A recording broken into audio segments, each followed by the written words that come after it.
I haven't done a video for ages because I've been sorting out some problems with the motorhome.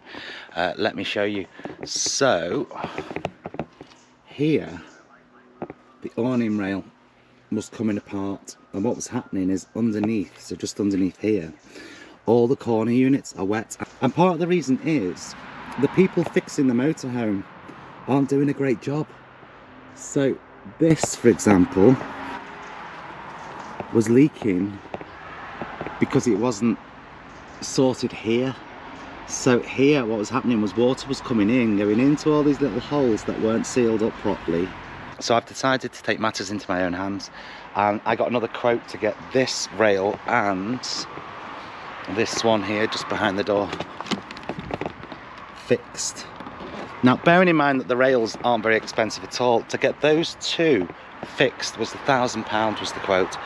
These people are absolute rip-off merchants, complete rip-off merchants. So I've decided now it's time that I really learn how to do this. So what I've done is I've taken off, this was already cut in because this is where he fixed it last time. So I've taken off the trim, the awning rail, and I've had to heat this up with a hairdryer in order to be able to get it out of the awning rail. So the damp here starts, you probably won't be able to see, so I won't put the camera in. So it starts inside there, comes all the way down here, and then it expands out here under the floor. Okay, so here is the corner I was pointing up. This is all gone soft. So I might use some resin just to kind of harden that up, but you can see the whole corner's damp. Let's come along here, there's a little bit of wetness there, but I think that's just coming from the bumper, so I can sort that out. And then in the far corner, I've got a similar issue, but very, very, very small compared to this one.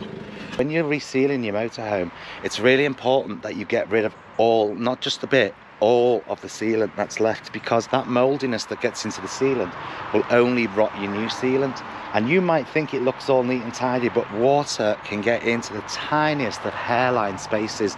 Even if you can't see the hairline spaces, water can get in, and that's where you need to really, really investigate. You should be checking your motorhome quite regularly just to make sure.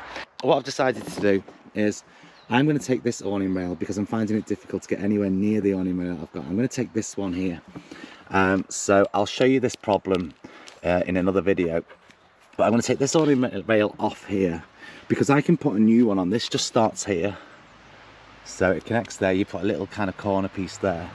I can take this off here and then just replace it with something completely different, and then move that over to the other corner so that at least it all matches from that side.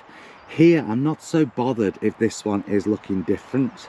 So that's the problem when you've got a motorhome. This motorhome's 20 years old. When you've got a motorhome that's so old, they just don't make the same awning rails anymore. So I'm going to have a look and see if I can find a bespoke company. But for me, it's better just to have all of this taped up, stop the leaking, get everything dried out, and while it's drying out, just start looking on the internet to see what I can get awning rail wise. So things I've learnt: make sure when you're resealing your motorhome that you get rid of all the excess sealant, and then you've got to make sure it's completely clean and completely dry. Go around with white spirit, and what the white spirit will do is it'll clean off any residue.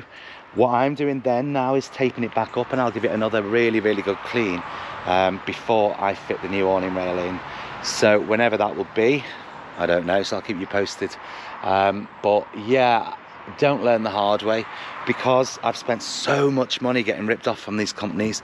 They really do think they can charge. Well, actually, they can charge whatever they want, because that's what they've been doing.